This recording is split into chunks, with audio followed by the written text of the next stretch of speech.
আজকের ক্লাসে আমরা ইন্ডিয়ান পলিটি অর্থাৎ ভারতীয় সংবিধান বা ইন্ডিয়ান কনস্টিটিউশনের একটি ইম্পর্টেন্ট চ্যাপ্টার পার্লামেন্ট, সেই পার্লামেন্টের একটা ইম্পর্টেন্ট টপিক জয়েন্ট সেশন বা যৌথ অধিবেশন। এই জয়েন্ট সেশন বা যৌথ অধিবেশন নিয়ে আমরা ডিটেলসে আলোচনা করব। আমরা আজকে যে বিষয়ে আলোচনা করব সেটা হচ্ছে জয়েন্ট সেশন বা যৌথ অধিবেশন কেন ডাকা হয়, বা এই জয়েন্ট সেশন যখন অনুষ্ঠিত হয় তখন এই জয়েন্ট সেশনটা কে ডাকেন, সেখানে কারা উপস্থিত হন এবং সেখানে যে ভোটিং প্রসিডিউরটা রয়েছে সেই ভোটিং প্রসিডিউরটা কী রয়েছে, জয়েন্ট সেশনটা কোন দেশ থেকে ধারণাটা নেওয়া হয়েছিল, জয়েন্ট সেশনের সভাপতিত্ব কে করেন, আজ পর্যন্ত কতগুলি জয়েন্ট সেশন অনুষ্ঠিত হয়েছে এবং জয়েন্ট সেশনে যদি কোনো সমস্যার সমাধান না হয় সেক্ষেত্রে কী হবে, এই সমস্ত বিষয়টা নিয়ে ডিটেলসে আলোচনা করব।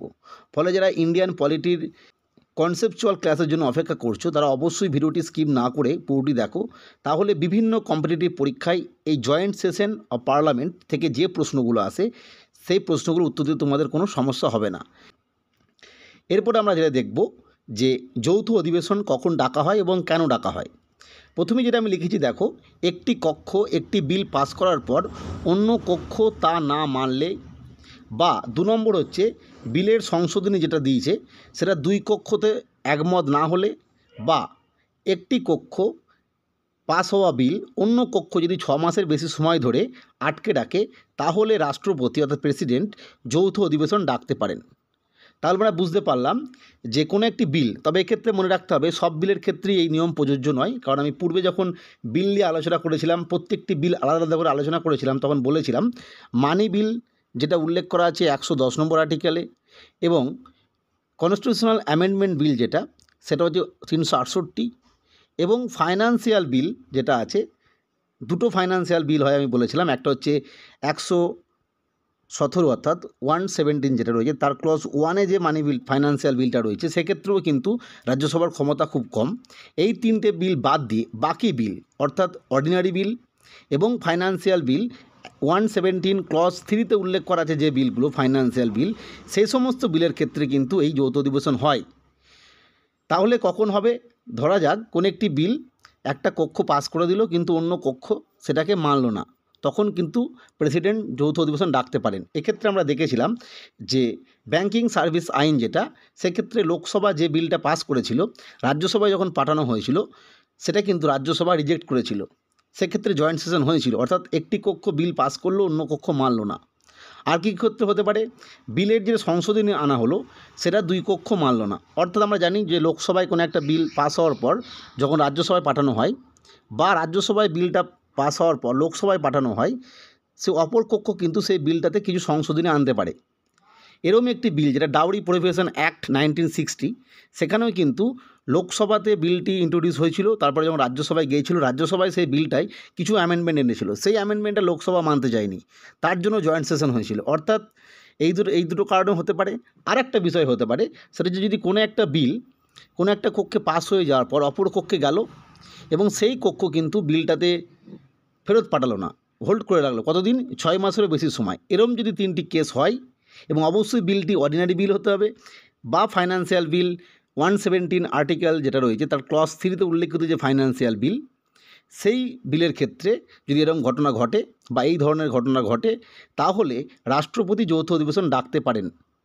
এই বিষয়টা থেকে প্রশ্ন আসে যে কোন কোন বিলের ক্ষেত্রে যৌথ অধিবেশন ডাকা যেতে পারে, কোন কোন ক্ষেত্রে ডাকা যেতে পারে না, বা কখন কোন কোন ঘটনার পরিপ্রেক্ষিতে ডাকা যেতে পারে। 3টি বিষয় উল্লেখ করলাম এবং কোন কোন বিলের কথা সেটা উল্লেখ করলাম। এই যে যৌথ অধিবেশন অর্থাৎ জয়েন্ট সেশন সেটা ডাকেন অবশ্যই রাষ্ট্রপতি। প্রশ্ন আসে যে জয়েন্ট সেশন কে ডাকেন, অবশ্যই রাষ্ট্রপতি ডাকেন। এই যে জয়েন্ট সেশন এই কনসেপ্টটা নেওয়া হয়েছে 108 নম্বর যে আর্টিকেল রয়েছে সংবিধানের আর্টিকেল 108, এখানে কিন্তু এই জয়েন্ট সেশন নিয়ে ডিটেলস লেখা আছে। জয়েন্ট সেশনে যদি প্রশ্ন আসে যে কত নম্বর আর্টিকেলে লেখা আছে, সব কিছু উত্তর হবে 108। এখানেই লেখা আছে যে আর্টিকেল 108 অনুযায়ী জয়েন্ট সেশন প্রেসিডেন্ট ডাকবেন, সেখানে কে সভাপতি সবই লেখা আছে। এবং জয়েন্ট সেশন যখন হবে, যেহেতু এটা যৌথ অধিবেশন অর্থাৎ লোকসভা এবং রাজ্যসভা প্রত্যেক সদস্যই উপস্থিত থাকবে, সেই মিটিংটা জয়েন্ট সেশনটা অনুষ্ঠিত হবে পার্লামেন্টে যে সেন্ট্রাল হল রয়েছে সেই ঘরে, অর্থাৎ সেন্ট্রাল হলে অনুষ্ঠিত হবে। এখান থেকেও প্রশ্ন আসে জয়েন্ট সেশন কোথায় অনুষ্ঠিত হয়, তখন হবে কিন্তু সংসদের সেন্ট্রাল হলে। 3 নম্বর ইম্পর্টেন্ট, জয়েন্ট সেশনটা যখন অনুষ্ঠিত হবে তখন সভাপতি কে হবেন? আমরা জানি লোকসভার ক্ষেত্রে যিনি সভাপতি হন তাকে বলা হয় স্পিকার, এবং রাজ্যসভার ক্ষেত্রে যিনি সভাপতি হন তাকে বলা হয় চেয়ারম্যান। এই স্পিকার আমি উল্লেখ করেছিলাম আগে, স্পিকার কে হন লোকসভার? না, লোকসভারই কোনো একজন এমপি, অর্থাৎ লোকসভার এমপিদের মধ্যে থেকে একজনকে স্পিকার নির্বাচন করা হয়, দিয়ে লোকসভার কাজ শুরু হয় এবং 5 বছর ধরে সেশন চলে। কিন্তু রাজ্যসভার ক্ষেত্রে চেয়ারম্যান কে হন?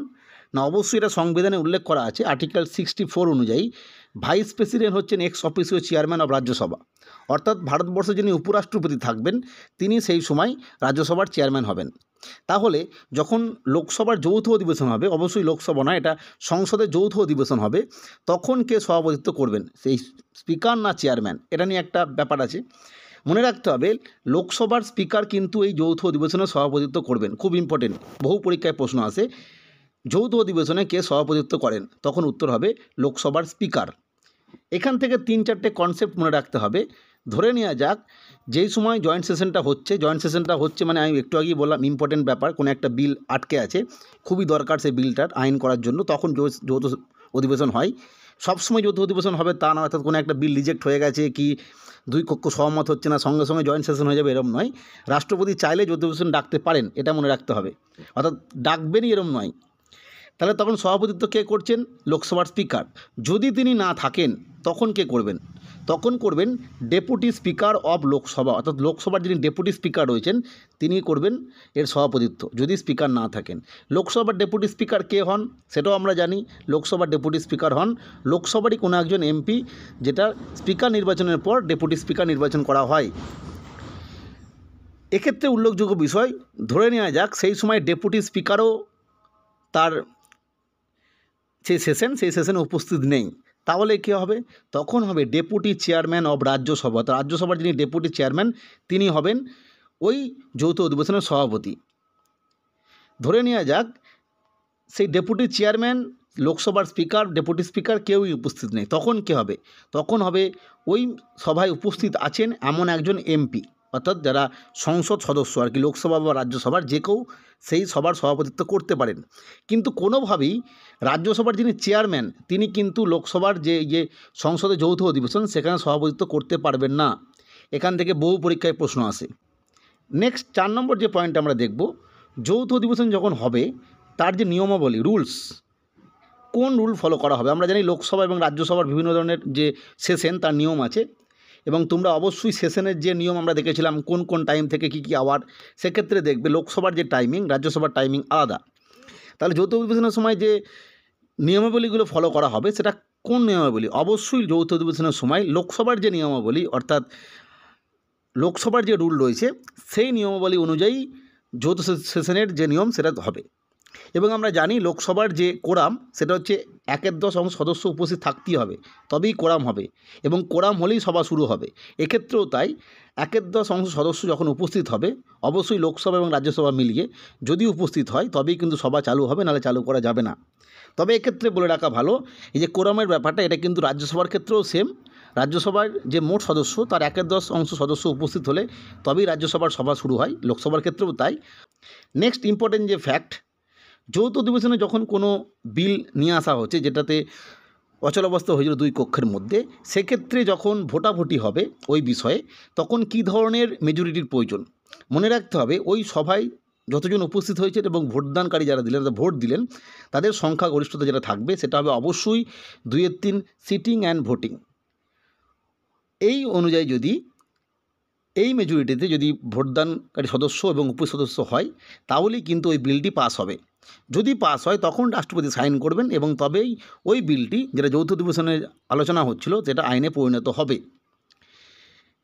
এবার যেটা বিষয়টা যে অর্থ বিল এবং সাংবিধানিক সংশোধন, যেটা আমি পূর্বেই উল্লেখ করছিলাম, অর্থ বিল অর্থাৎ মানি বিল যেটা 110 নম্বর আর্টিকেলে আছে, এবং কনস্টিটিউশনাল অ্যামেন্ডমেন্ট বিল বা সাংবিধানিক সংশোধনী বিল যেটা 368 আর্টিকেলে আছে, এই দুটো বিলের ক্ষেত্রে কিন্তু কোনোভাবেই এই যৌথ অধিবেশন ডাকা যাবে না। কারণ আমরা জানি যে অর্থ বিলের ক্ষেত্রে রাজ্যসভার ভূমিকা একেবারেই নেই, কারণ সেখানে একটা 14 দিনের টাইম পিরিয়ড আছে, তোমরা প্রত্যেকেই জানো। তার মধ্যে কিন্তু অবশ্যই রাজ্যসভাকে লোকসভা থেকে আসা মানি বিলটি ফেরত পাঠাতে হবে, যদি ফেরত নাও পাঠায় সেক্ষেত্রেও পাস হয়ে যাবে, বা যদি লোকসভা মানে রাজ্যসভা কোনো অ্যামেন্ডমেন্ট নিয়ে আসে সেটা লোকসভাকে পাঠায়, লোকসভা সেটা মানতেও পারে বা নাও মানতে পারে। ফলে এই বিলের ক্ষেত্রে তো জয়েন্ট সেশনের ব্যাপার নেই। এই বিল নিয়ে আমরা ডিটেলসে আলোচনা করেছি, যেটা আমাদের WBCS পলিটি বা অন্যান্য যে চাকরির পরীক্ষার যে লিস্টগুলো রয়েছে, প্লে লিস্টগুলো সেখানে আছে, তোমরা দেখে নিতে পারো। এই যে যৌথ অধিবেশন, জয়েন্ট সেশন, যেটা প্রেসিডেন্ট ডাকছেন, সেই ধারণাটা নেওয়া হয়েছে অস্ট্রেলিয়ান কনস্টিটিউশন থেকে, অর্থাৎ অস্ট্রেলিয়ার সংবিধান থেকে এই ধারণাটি নেওয়া হয়েছে। এখান থেকে প্রশ্ন আসে।